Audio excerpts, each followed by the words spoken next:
Muri iki gitondo cyo kuwa mbere mu gihe cya saa mbiri drone za FARDC hamwe n'abambari bazo zashoboye nanone kwica undi mwana w'umuminere witwa Pasi hari Gakenke, umwana w'imyaka 13 ubwo yari munka ni Gakenke hariya kwa Barabona. Uwo mwana papa we akaba yitwa Kadafi Rugimbana, mama we akaba yitwa SP. Yari munka bisanzwe, drone ziraza saa mbiri ziramurasa aho yararagiye, zikaba zishe nanone inka 3 muzo yararagiye, izindi 10 zirakomereka. Ibyo rero akaba ari ibikorwa bikomeje guterwa na drone zatumwe hano mu Minembwe, zikaba zikomeje kwica abaturage aho bakomeje kubyamagana bavuga uti se turaziriki ko natwe turi abakongomani nk'abandi, natwe dufite uburenganzira bwo kubaho. Andi makuru nanone turi kumwe na source officielle nk'uko twakomeza tuyibabwira, turi kumwe na Rugabo na Mavugo aho bakomeza ikiganiro batubwira uko byifashe.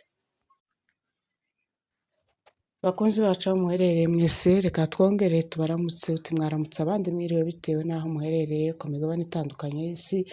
Rero kuri uyu munsi turi kuwa mbere hano mu Minembwe, aho tugenda tubageza amakuru ya buri munsi ku wundi nk'uko twabibabwiye. Rero nk'uko mubizi hano iwacu ibibazo dufite cyane ni ibya sekirite na humanitaire, ari byo bibazo cyane dukunze kubaza ababishinzwe ari bo masource officielle y'ubuyobozi dufite hano, harimo na gisirikare. Nk'uko mubizi rero hari abashinzwe nyine ubuvugizi bwa gisirikare, turi kumwe nabo hano, kusanzwe mubabona nanone ku macano umunsi ku wundi.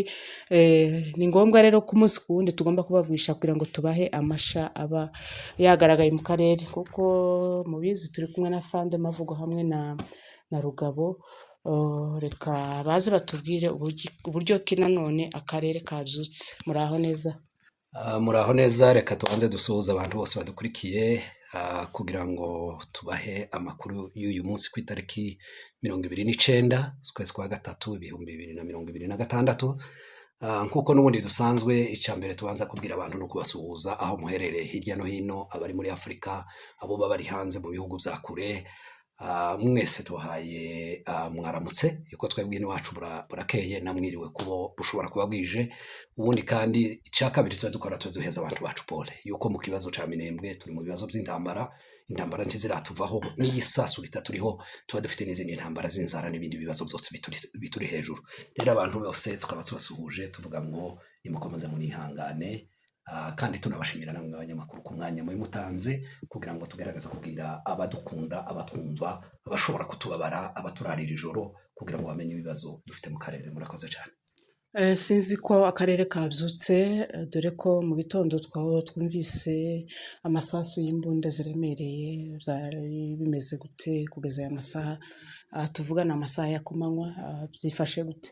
Ndatekereza kuko abantu bagerageje kureba ku isaha, njyewe narebye ku isaha, mabombe yatangiye mu ijoro mu gihe cy'isaa 4, zari saa 4 z'ijoro nibwo bombe zatangiye. Ni bombe za drone yatangiye ku makurasa, irasa amabombe menshi, yagumye irasa mu bihe bitandukanye kugeza bukeye mu gatondo, aho yari irimo irasa uruhande rwa Karingi, uruhande rwa Karongi, nanone na Gakenke kwa Barabona, aho yakomeje yibasira ibirindiro byacu. Icyo twabwira abantu niki, nuko Kisekedi ibyo avuga n'ibyo akora ni ibintu bibiri bitandukanye. Aragenda akavuga yuko nta ntambara bahagaritse, intambara bari muri CCDF, ariko nanone bagakomeza birasira ibirindiro byacu. Nukuvuga ngo drone zose zarasaga mu mihana y'abaturage, nanone zirasa ibirindiro byacu biri imbere kuri foro mu ruhande rwose rwa Gakenke. Nanone kugeza muri iki bombe y'imbunda bita za SPG n'izindi bahe barasa mu birindiro byacu. Ubwo ni ingabo zacu zihagarariye, ntaho zija, ntabwo zateye, ariko nanone bakomeza baharasinga, kandi aho barasa akenshi amabomba agwa mu baturage. Tukaba tubabwira kuko nta munsi rirenga, nta joro rica muri Minembwe hatari imvura y'amasasu n'amabomba. Iyo atari drone n'amabomba batera bari mu birindiro byabo, yuko mubizi yuko bari za Gakenke n'iriya misozi yose yanamiye Karingi na Bidego. Rero dukomeza twiyama tubwira amahanga tubabwira yuko nta munsi n'umwe intambara yigeze hagarara kuva umunsi le 18 ntekereza kandi le 18 janvier basinye cessez-le-feu i Rwanda kugeza none niho habaye intensification y'ibibazo bya drone n'ibitero byinshi byo mu kirere. Ibyo twokomeza tubwira abantu iyo niyo hari mu Minembwe, iyo batarasha abantu barasa mu mirima, iyo batarasha ibyo barasa amakanisa, bakarasa amashuri, bakarasa ibitaro, bakarasa umwungeri, umusaza uburi munka, mwarabibonye benshi barakomeretse, ugiye kuruza araraswa, abagore bagiye nimba ari 2-3 baye bagira ngo bashaka utugori yuko inzara ni nyinshi, abo ngabo drone zikaba zibari hejuru. Ibyo ngibyo nibyo biri muri Minembwe igitondo n'umugoroba. Iyo tuvuga ntabwo tudrafitiza, nta nubwo ari propaganda, ariko tuvuga akarengane yuko kubaho kwacu bifite ishingiro,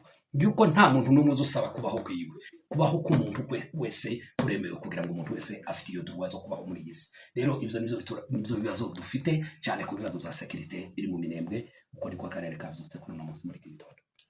Turabizi ko akanya kose mugira mu baturage mukareba uko bameze, se ubu nyine bo ihari yabo ni gute, dore ko benshi bavuye mu byabo bagenda bahunga bava mu turere twabo. Ni catastrophic, ni ukuvuga ngo turi mu bihe bisa naho bigoye cyane. Nibaza kuko kuva aho intambara zatangirira, iyi ni imyaka ya 8 itangira umwaka w'9, ubu nibwo tugeze mu bihe bikomeye cyane birenze ibihe byose twabayeho muri aka karere ka Minembwe. Ni ukuvuga ngo intambara zagiye ziba, abantu bagafungirwa cyangwa abantu bagakomeza bapfa. Murabizi kuko hatangiye kuba intambara za mayimayi zisenya amazu zikora iki, ariko nanone amasoko yarakirema, abantu bakigira ico baronka. Ubu nyine turi enclave ku buryo abantu bagejeje ipurusa 100%. No kuvuga ngo nta ndege ishobora kugwa mu Minembwe, nta bantu bashobora kuva mu Minembwe ngo bareme accessing amasoko yo kundondo, nta barabara rishobora kuba rigendwa, abantu bamwe ntibaccessinga n'imirima yabisanzwe bashobora kugenda bagafatamo ibyo kurya bahinze bikera ibyinshi ko birasarurwa n'umwanzi. Murabizi yuko ababembe basigaye bafa kwa murima bakaza gutora ibishimbo muri za gakenke n'ibigori bakaja kurya n'ibindi bakaja kugurisha. Kuvuga ngo ya mirima yose y'abaturage tibagiye bagira access. Muri Minembwe ni ibintu biteye ubwoba kubona amahanga n'abantu bose bacecetse bakumva kuko mu Minembwe tugomba gupfa. Yuko ico Kisekedi yakoze cyambere yarabanjije afunga rezo, yuko yarazi kuko rezo niho abantu basigaye baronkera amafaranga. Nanone niho abantu bakominikiraga bakubwira ngo bavugane n'abantu babo, abanza kata communication yose no kuvuga ngo ndikorwa muri aka karere. Icya kabiri yakoresheje ubwo ni Kisekedi ndayishimiye, kandi ariyo nama ari bo mujana mawe wo hafi, baragenda bafata inzira zose barafunga gutangira za mikenke kuzunguruka Minembwe isigaye gusa mu Kanogo. Abantu ndi bashobora kuja kundondo kugira ngo bazane isabuni, nta sabuni hari, nta munyu, nta mavuta, nta sukari, nta kintu cyose cya basic ya daily living abantu bakora buri munsi, nta nimwe yabo. Ibyo byose ni ukuvuga ngo utazicwa n'ibomba azicwe n'inzara. Abantu ibihumbi n'ibihumbi byahunze byabo zavuye muri iriya mihana yose ya Karingi, Bidegu, Karongi, Gakenke yose uko ingana. Abo bantu bose barunzi no muri za santere no mu mihana no kushuti n'abavandimwe. Abo bose ntibaccessing ibyo kurya byabo, ntibarya, ntibandi bagaburirwa nabo basanze, ntibashobora kugenda ngo batora ibyo kurya byabo. Abo bantu ko baricwa n'inzara. Abantu benshi bahungiye mu mashuri, mu makanisa, ntabyo kurya bafite, amazu yabo yarabombe. Ni ukuvuga ngo inzu iri mu kuraswa ikarasanwa n'igikoni cyayo, bakarasikanisa bakirasana na jite, bakarasana na office, bakarasana imbari hôpital cyangwa dispensaire, bakayirasana n'utuzu twose tuyizungurutse. Ko baragenda bakagezaho n'inzu y'umuntu mwiri ku musozi bagirasa. Noneho ibyo bagezaho barenga urwo rwego, ko baragezaho bareba inka aho ziragiwe gusa ku musozi nazo bakazirasa. No kuvuga ngo icabazanye ni distriction y'ibintu byose. Ni ukuvuga ngo ntihagire inka izosigara, ntiyagire ihene izosigara, ntiyagire umuntu uzosigara, ntihabe inzu, imvura izotunyagire, abantu bazicwe n'inzara. Ibyo byose bizotubeho. Rero ibyo ngibyo nibyo bintu bituriho mu gihe kimeze nk'iki ngiki. Muri Minembwe ibyo twahamagarira abantu, reka duhamagarira abantu yuko Minembwe inzara igiye kwica abaturage. Nihagira ikintu gishobora gukorwa, ama assistance kuri ariya ma organisation ashinzwe gufasha abaturage, naze arebe ibihe bikoreka muri Minembwe, naze ashobore kugira ico bukwasista. Ibaze kuba umugore hayabyarira ku musozi, ibaze kuba umwana agahayabona vaccine ikwiriye ya mu gitondo y'umunsi yo kugira ngo izamuprotege ubuzima bwiwe. Ibyo byose ntabyo abantu bagifite, nta miti iri mu bitaro.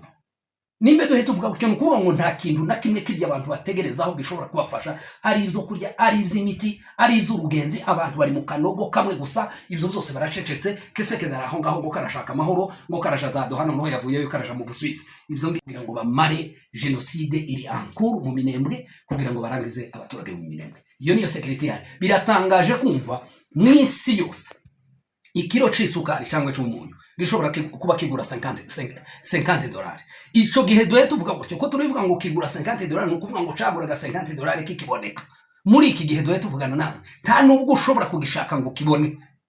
Tekereza ngo uno munsi umuntu ukaragenda akaja gushakisha isabuni imwe ukayigura 50 dolari uramutse uyibonye, ariko ivyo zose nta na kimwe, nta kintu na kimwe gihari. Tushobora kubona mazuti ishobora guhinga kugenda ngihura ahubwo n'ibigori, nimbe hari umuntu ubonye ibikombe bingahe by'ibigori, nta mazuti ishobora kuboneka, nta essence ishobora kuhaba, moto zose zirahagaze, ibintu zose bikoresha biriya zose bijanye na gaze, nta na kimwe gishoboka. Ivyo twababwira niki? Ni twebwe banyagupfa bahagaze kugira ngo bapfe. Ico twabwira abantu niki? Ntabwo ari bo mana, kandi kubaho tuzobaho. Ndetse unageze mu mirembwe usanga n'abantu baho basa neza kuruta abandi babifite.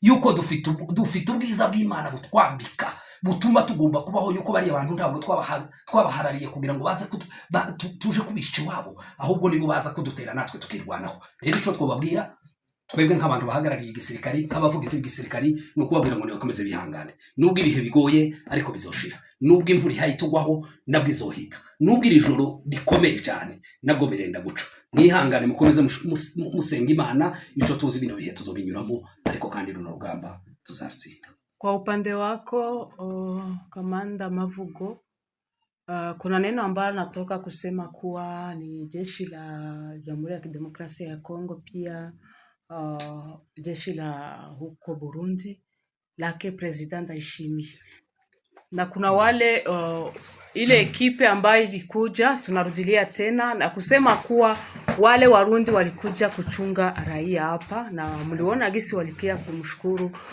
President Ndayishimiye. Sijui utaendelea kusema neno gani kwa kuambia wale watu mambo ambayo inaendelea kupitika hapa Milimani Mirefu mwa Minembwe? Ndio tunatoa tena jambo kwa watu ambao wote wako natufuata. Hiyo kitu ambayo unaniuliza saa hizi ndaweza nikasema nini kwa watu ambao wameenda kushukuru rais wa Bujumbura Ndayishimiye, kusema kama analinda vizuri Wanyamulenge na mali yao wanakuja kumshukuru. Hicho kitu wanamtangazaji ni kitu cha huzuni sana, kwa sababu saa hizi serikali ya Burundi na serikali ya Kongo na hizo ambao zinaitwa FDLR wako wanafanya mauaji ya kiharamu kwenye mji wa Minembwe. Mtu ambaye unasema kia atachunga raia na mali, unaweza chukua drone unapandisha juu afu unaanza napiga ndani ya manyumba za waraia, unaua ngombe za raia, unafunga njia yote ya Minembwe, kusiingie chumvi, kusiingie sukari, kusiingie sabuni. Yani kama hao watu hawakukufa na kompora za drone, afadhali wakufe na njaa.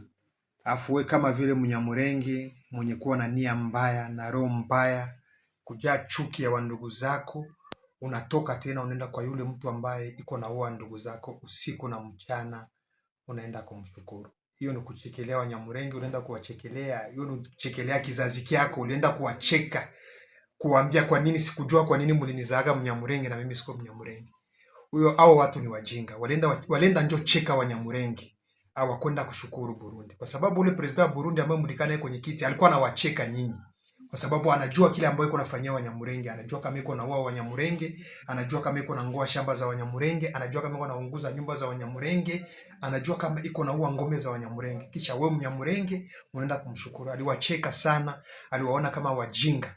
Lakini inawezekana kila kizazi kuna kwa wajinga. Wale watu ni wajinga sana, tena sijui naweza nikasema kitu gani. Kama inawezekana wakuje Minembwe, sisi ni jeshi ambayo inachunga raia, tutawafanya kitu. Waje waone maiti za wandugu zao, waje wakaone maiti za ngombe zao, waje wakaone hata na mapicha gisi jeshi za Burundi ziko zinatosha miindi ndani ya mashamba, kupakiza ndani ya masaki na kuteremsha upande za Mabaraka huko na Kamulima. Waje wakaone gisi Wanyamulenge wanabaki masikini. Waje